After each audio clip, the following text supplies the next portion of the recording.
Hello, happy Sunday. Welcome back to the Eco Vegan Gal Uncensored channel.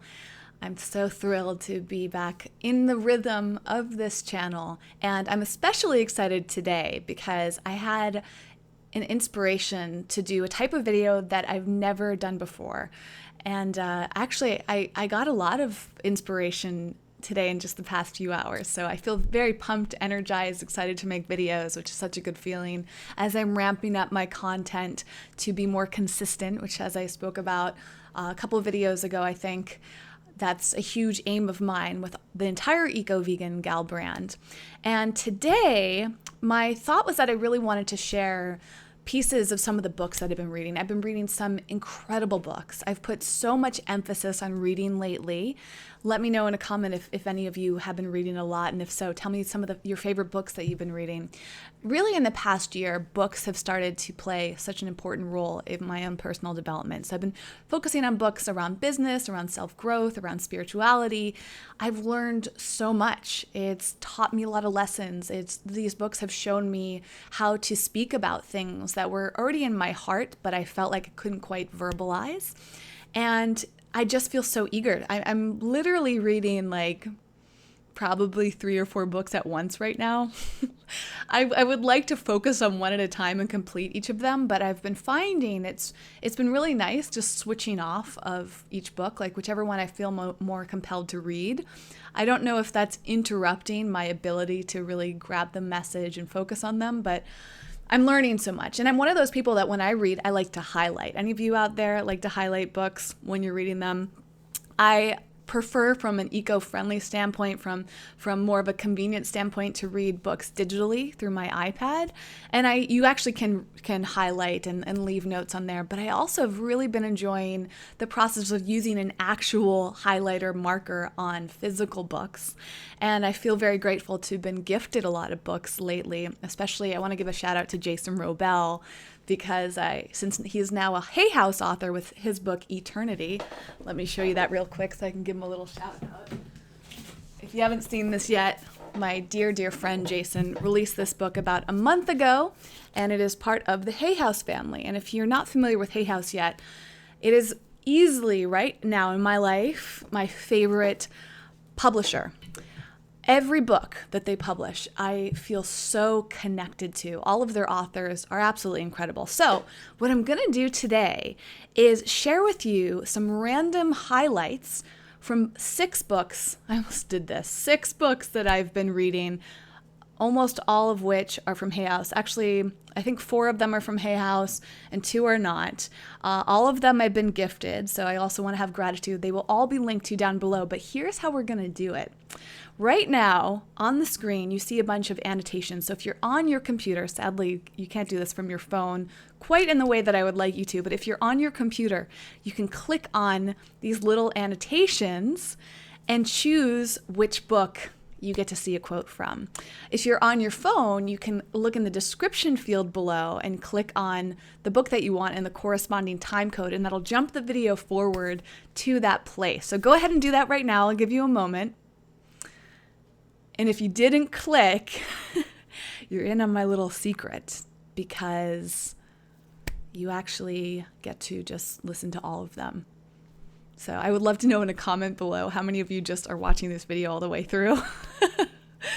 I can't fully control the ability to force you to click on one, but you still have that chance. Go ahead and click if there's one in particular you want to choose. You can come back, rewind, click around and all of that, or you can just watch as I go through. So I'm just going to pick one of these books at random and share a quote from it, some highlights. So I'm going to start off with How to Love Yourself, Spiritual Advice for Modern Relationships. This book is great for you if you're single, if you're in a relationship. It's just wonderful for many elements. It's also wonderful for friendship. So let me just go actually, let me take out this bookmark. Okay, here's the page. There's nothing on it. Okay, let me try it again. I'm just going to go through. Okay, here's one. Random quote. This is from page 91 that says, I'm going to love in spite of whatever pain may arise. Okay, so it's in this little paragraph that says, the alternative to losing ourselves in craving is to relax with the other person as they are, to accept them moment by moment. It is acknowledging suffering and saying, I am going to love in spite of whatever pain may arise. And that is in a chapter called How to Commit to Love. Now, I would love to know what that means to you. To me, that means that so many of us resist love. So many of us have challenges with love, whether it's loving ourselves, loving friends, loving family, loving romantic partners or life partners, because pain gets in the way, and pain leads to fear, and fear can lead to us holding ourselves back. But if we choose to love other people in our lives, despite any pain that we might feel, it opens us up to so much. One thing that I've been really working on lately is working through pain, not letting pain and fear guide me through all my decisions. And pain and fear come up for me almost every single day, sometimes in small ways, sometimes in big ways. And I start by identifying them and then choosing love over fear. And pain can come up physically, mainly emotionally, right? Especially as a barrier to love. And I've also been really practicing accepting other people, which leads me to this next book I'm not done with yet, but wow, this book has been magnificent. This is called Love Your Enemies: How to Break the Anger Habit and Be a Whole Lot Happier. I think I'm about halfway through this book. I'm actually doing some work right now that I'll tell you more about. I'm writing an ebook around the subject matter, around judgment, about working through our relationships with other people and not letting other people's opinions of us, judgments of us, get in the way of who we really are. And also not letting ourselves be ruled by hate or enemies or anger, all of these things that can lead us to being separate from other people. I'm really looking for a sense of community and merging together. So let me find a random quote from this book. Okay, this is on page 10. If we look at our experience more carefully, we can catch anger in the act of tricking us, making us feel stronger by heating us up, but actually weakening us by impairing our judgment and causing us to exert our energy all at once in unsustainable bursts. According to neuroscientific studies, it also harms our health by releasing noxious chemicals such as cortisol into our bloodstream, which damage our circulatory system. Fascinating, right? I mean, think about how much anger affects us on an emotional level, but to understand that it actually affects us on a physical level that can damage our health long term. We all know how painful it is, how uncomfortable it is to feel anger. And I think that's why so many of us want to release it. We want to give it to other people. We want to share it. We want to physically get angry sometimes. We want to share words of anger to other people. I was talking to a friend yesterday actually about this, of how he said, he was talking about somebody that he has angry or hateful feelings towards. He's like, if I ever meet this person in person, I'm going to let them know that what they're doing is wrong. And I'm going to share with them how much I dislike them. And I could tell that he wasn't necessarily, he's not a hateful, angry person in general, but this person was evoking those feelings in him so strongly that he had to release it. He felt like he had to release it. And I had to kind of bite my tongue because in my heart, I knew that that wouldn't really get him anywhere, right? Like sharing those feelings towards other people doesn't ultimately do anything. It actually makes the other person feel worse. It can sometimes bring up these defense mechanisms. It can get that other person to feel pain and discomfort and all these other things. Why would we want to pass it on to the other person? But not only that, but letting that anger out actually makes it grow stronger. It takes more control over us and it affects our health. It weakens us. It impairs our judgment. It causes us to exert our energy, which is so precious. I mean, so many of us complain of feeling tired, exhausted, not having enough time. Why would we allow something like anger to have our energy? Wouldn't we rather put our energy towards love, towards positivity, towards good things in the world, to accomplishing the things that we really, really want? That's how I feel. But it's kind of human nature, especially in many societies, like the society that I live in at least, is that, you know, we're almost encouraged to be angry. We're encouraged to feel hate sometimes. We're encouraged to be cruel to other people. And it's really a big waste of our time and energy because it harms us more than it makes a difference. So I'm really enjoying this book, and I will be sharing a lot more of the lessons that I'm learning in some upcoming work, which will be shared in my newsletter. If you haven't signed up for my newsletter yet, that's linked to down below. Be sure to do that. I'm publishing newsletters on a more regular basis, part of my consistency. All right, next. I've talked about this a bit on the main channel, and I feel like I might have referenced it here too. This book is so good. How to Be Alive, a guide to the kind of happiness that helps the world. Love this book, and it's so thick. There's so much great information in here and many, many lessons. So the random quote that I'm going to read, my highlight from it, is from page 272 in a chapter called Success in Everything That Matters. And the quote is, "It turns out, life quest or not, building your personal community is one of the biggest predictors of life satisfaction and success in almost everything that matters." How funny. I mean, these are literally quotes I'm choosing at random here, and this is very much in alignment with what I'm already talking about. Is that a coincidence? Probably not. Building your personal community is one of the biggest predictors of life satisfaction and success in almost everything that matters. What more can I say on that one? This section is actually called A Unifying Theory of Selfishness and Altruism. So apparently that's the theme of this video. I love that. I love when things just come in alignment, even when you feel like you're not planning them. All right, next up is Miracles Now. 108 life-changing tools for less stress, more flow, and finding your true purpose. Another fantastic, all of these are fantastic reads. This one hit home big time. There's a lot of bookmarks in it, so trying to pick something at random might be hard, but here this is from page 224. It's the 95th tip that's entitled, "You don't need to find your purpose will find you." And the quote is, "In many cases, I see..." This is so funny. All of these quotes are so connected. "In many cases, I see people pushing and controlling their actions to show themselves and the world that they are worthy, powerful, and helpful." A lot of these books have this theme of not being in our ego, and how when we're in our ego, when we're selfish, when we're only thinking about ourselves and what we can gain from situations, that's when we do things that are not so good for us and other people. That's when we hurt other people and we hurt ourselves. So we think that we might be doing something good for ourselves, but if it's affecting somebody else negatively, ultimately it's harming us, sometimes even more so. So people pushing and controlling their actions to show themselves in the world that they are worthy, powerful, and helpful. So oftentimes when we do these things towards other people that are hurting them and ultimately hurting ourselves, we think that we're doing the right thing. If we're trying to control someone, we think that we're helping them out.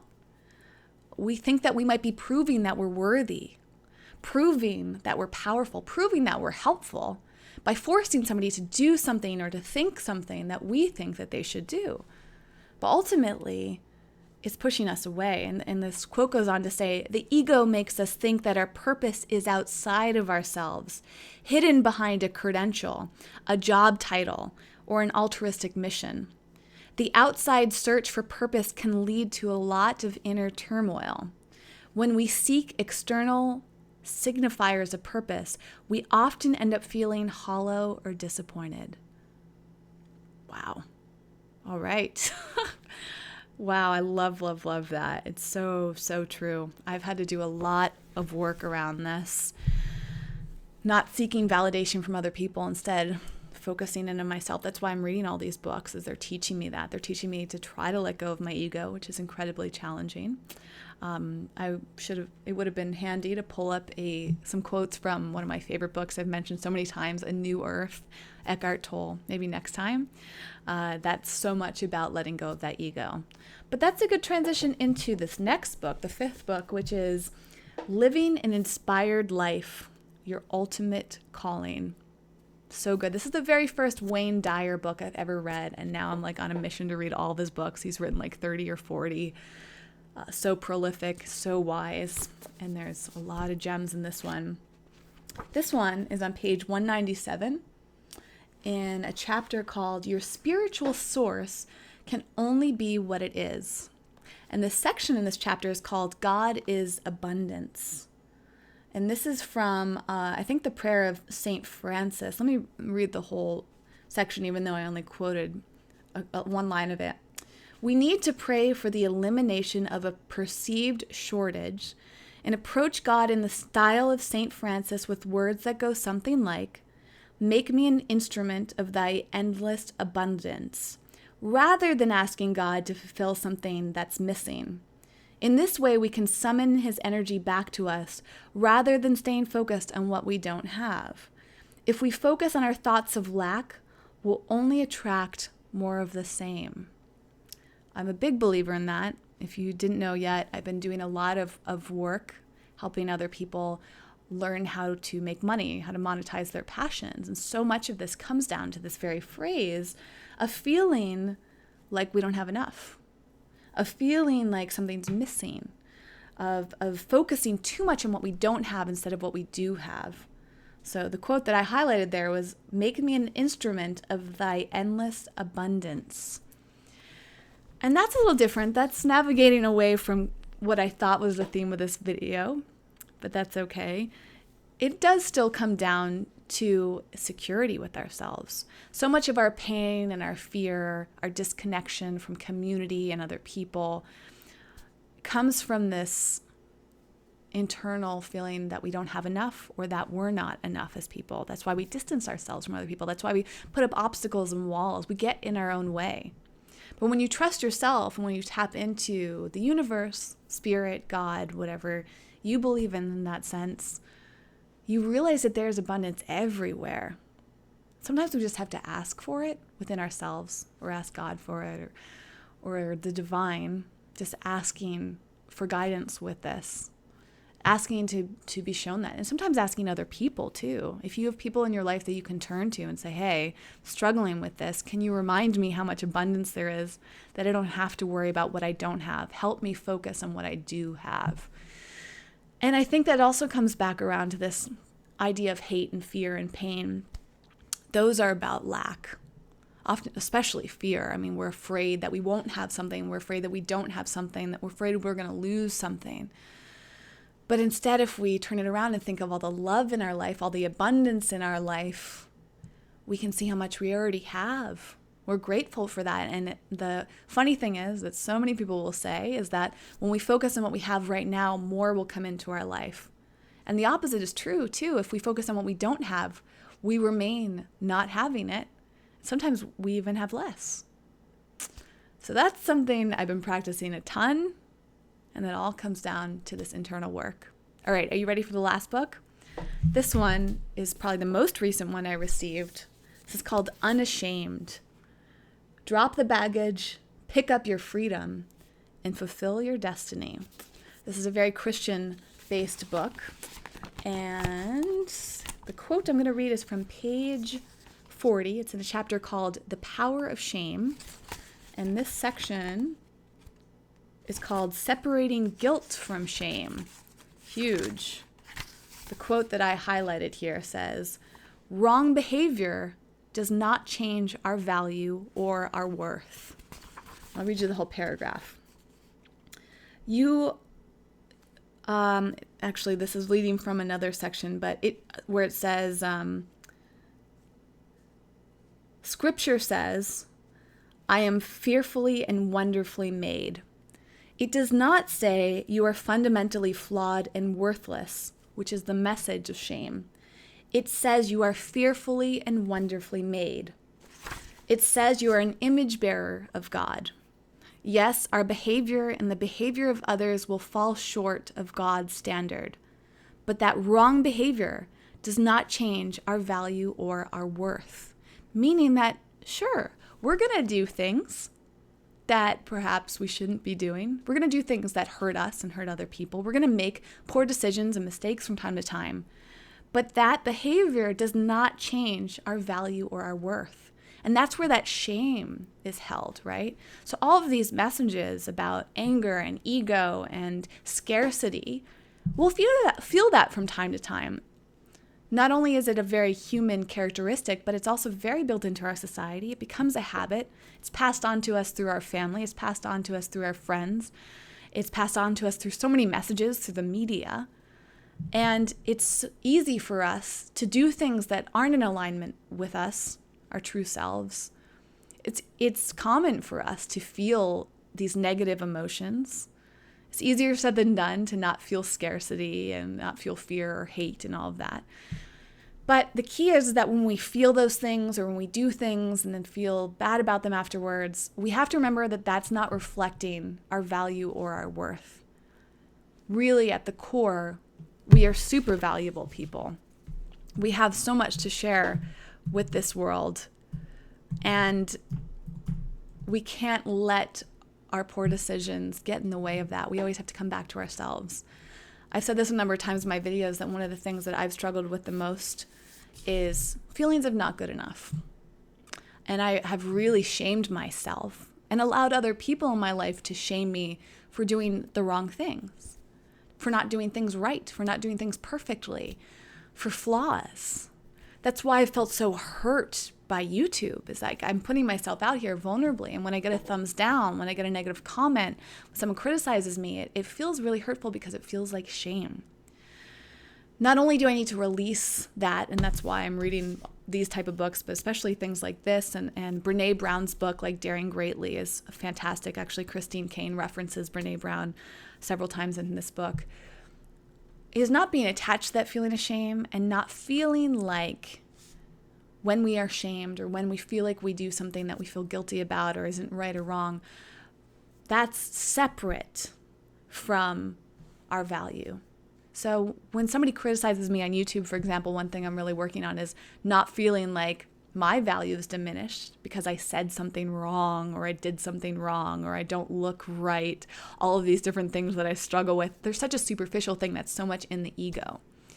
So ultimately, the messages of all of these random quotes that I'm read you today, are about coming back into full alignment with who we are, understanding what our value is, our worth, understanding that there's plenty enough of everything that we want to go around. There's true abundance in this world, and to focus in on love for ourselves and for other people, because that's ultimately where the true peace and harmony is. That's ultimately where all the gifts are, all the abundance is. And that's where we can feel most centered and do the best work that we have in life. And it is easier said than done, and that's why we need reminders. Perhaps that's why you're watching this video, that's why you like this channel. Maybe that's why you'll pick up one of these books, which again are linked in the description field. I would love to hear from you now. Which of these quotes resonated most with you? If you clicked on the screen or in the description field, which one did you choose first and why? How did that resonate with you? Have you read any of these books? And also, would you like me to do a video centered around any of these books? Would you like me to read more from them? Or would you like me to do more videos like this where I pick a bunch of books and read the quotes at random? I would love your feedback.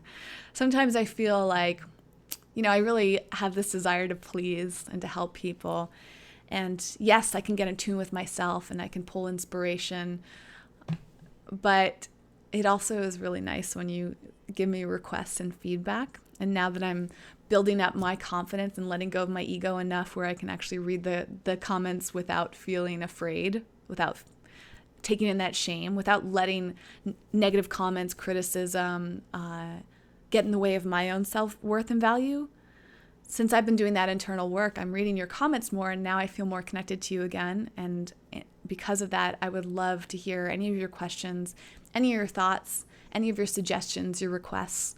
And of course, as usual, you can always private message me. My links to all the social media are right down below. And you can also reach out to me. My email address is whitney@ecovegangal.com. I read every single message that comes into my inbox. And as I say repeatedly, I don't always get back to you in a timely manner, but your messages really resonate with me, and I incorporate them into all my content at some point or another. And if you have something that's super important to you and urgent, please let me know so I can address it as soon as possible. I may even start doing these videos more frequently, not just on Sundays.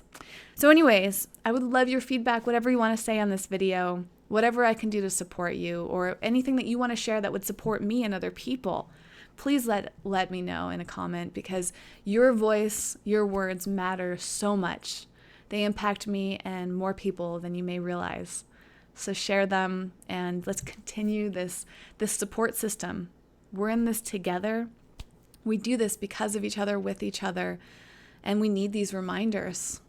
I need these reminders from these books, and I need reminders from you, and I also need the reminders that I share. Sometimes I feel like when I speak through these videos, I'm not always like fully conscious of the things that I'm saying, and oftentimes I have these big aha moments just by sharing it. It's like how do I want to say this? Spirit is speaking through me somehow. I know that might sound kind of woo-woo, but I don't know. I think Wayne Dyer in this book points out a lot of this inspiration. We tap into this spiritual energy in life sometimes when we're fully in alignment, and things come through us, into our minds, into our hearts that we're not always planning. And I really feel like this channel is so much about that. So yeah. All right. Well, that's it for today. Again, can't wait to hear your feedback. And I will see you at the very latest next Sunday. But I've been feeling so inspired and excited lately that there's a chance I might post videos throughout the other week as little extra bonuses and surprises for you, especially if you have some good requests and feedback in the comments below. Okay, until next time, I wish you the very best. Thank you for being here, part of this journey. Thank you for opening your heart and your mind to me and everything that I'm exploring in my life. You play such an important role, whether you recognize it or not. Even if I've never heard from you before in an email, a message, or a comment, even if I don't know your name, your energy here, the fact that you're watching, is why I keep going, is why I'm here, and I am eternally grateful for that. So thank you. All the best to you, and I'll see you soon in the next video.